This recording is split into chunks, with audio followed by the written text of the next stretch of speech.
It is not just a drawing video, but also a self-care motivation and a positive video for you all. We all have been through such a tough year, and there is no guarantee that more better days might come or not. Regardless if it's going to be a good or bad days, we have to keep our emotions and energy and positivity. So, welcome to It's Lens Life.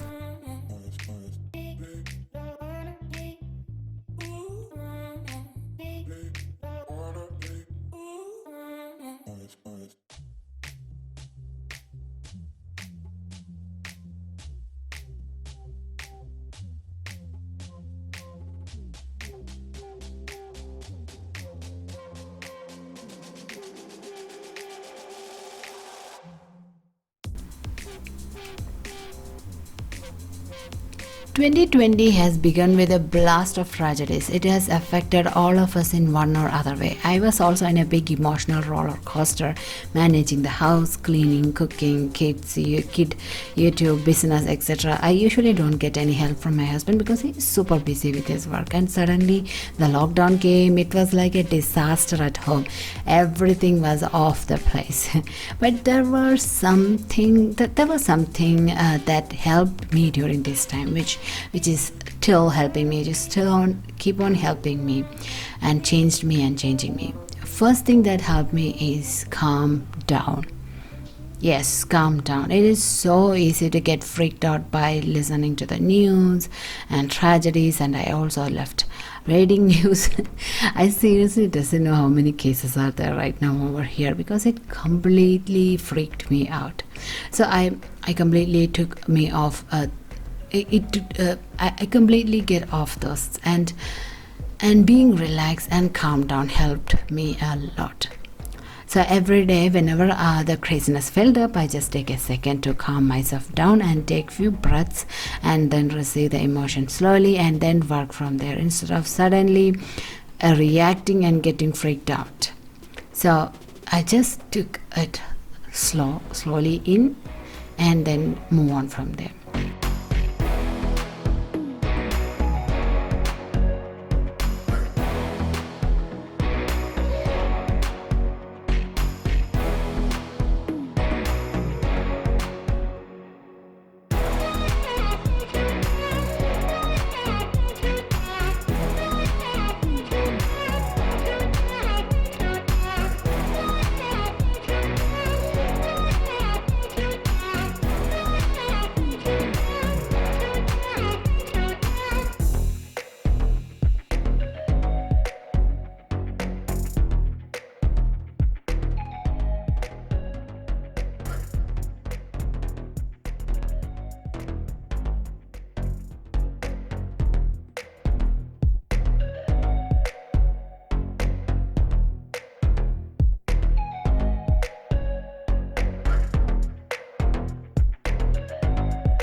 Finding the time for me.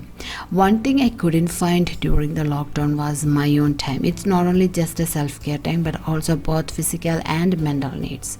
Many mothers didn't recognize this until they lose it. Yes, taking care of kids is important for sure, but more importantly, take care of you. It has such a huge role in your own mental health and happiness, which affects the family also directly and indirectly. So always find your own time. Please don't think that you don't have time. You do have time. You only have to adjust the routines or chores you are doing.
And the third point is keeping up the good habits.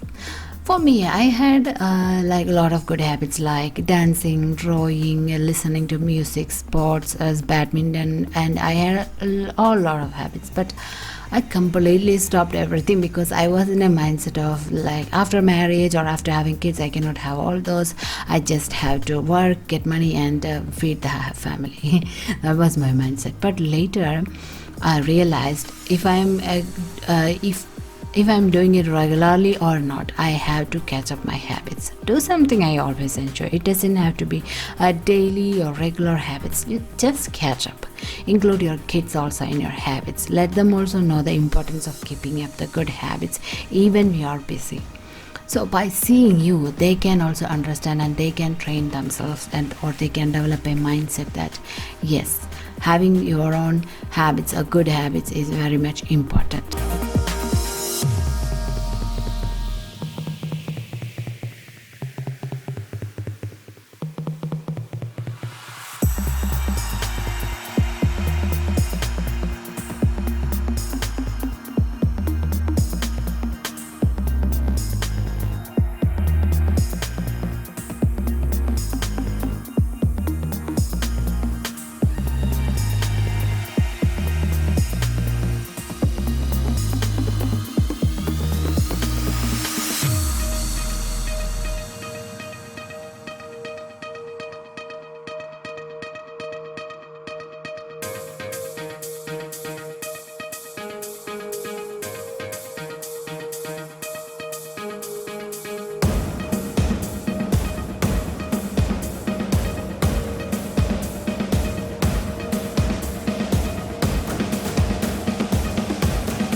The next point is accept the emotions. Yes. If you feel sad or stressed or happy, accept those emotions. Let it flow out of you. Do not keep those inside you. If you didn't expose or bring out and accept those emotions, it is going to affect you mentally and emotionally, which is going to affect your family as well.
And the last thing which helped me a lot is the routine. Have some routine. Instead of doing the works from morning till evening, find some routines and divide your works only during those routines. I have a new routine video I'm planning to record, which I call it as connection cleaning. I have shared it in my Instagram recently. I'm planning to record those so that I can help you also to find that connection cleaning routine for you as well, which will help you. And hopefully I will share it soon with you all. But We mothers have the habit of doing the house chores continuously. I mean, from the morning you wake up till the night we sleep, and still we miss many of the important works. So let's avoid those to the maximum. Let's avoid that maximum, okay? And create a routine for you. Make some routine. Use your journal. Find some routine that suits for you, and find time for you. Allow time for emotions to be felt, to keep up the good habits. For me also, it was such a difficult task to develop a routine, but I am in the process of creating the routines for me. It's really challenging ladies. When I create a morning routine, I feel very less in the evening, but if I can keep up and go and find the automatic process of doing my chores as routines, it will be a big success for myself and also for my household. So I also want you to challenge yourself to find your own routines for you as well. So these are my tips for you to do self-care and keep up the motivation and be positive. That is, calm down, find the time for you, keep up the good habits, accept the emotions, and find the routines.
So today this drawing is not me just showing you my drawing, but encouraging you to challenge yourself to do something you love, or the blessings you are having from the Lord Jesus Christ. Put use of those properly. See, do not think like when I get time I will do it. No, because every day your works are going to increase, not decrease. So if you want to do something for you, you need to do it today. There may be tons of obstructions by your way. There may be tons of excuses you can give, but if you could keep going, you could sleep peacefully with lots of satisfaction and much less motherhood guilt. And I hope you're going to challenge yourself and find your time with me and do the good habits for you. I will see you all in the next video, and bye, enjoy, and do not forget to subscribe to the channel and get motivational video every Mondays without a miss. If I can do it, then you can also do it. If you can do it, then definitely I can also do it.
Oh.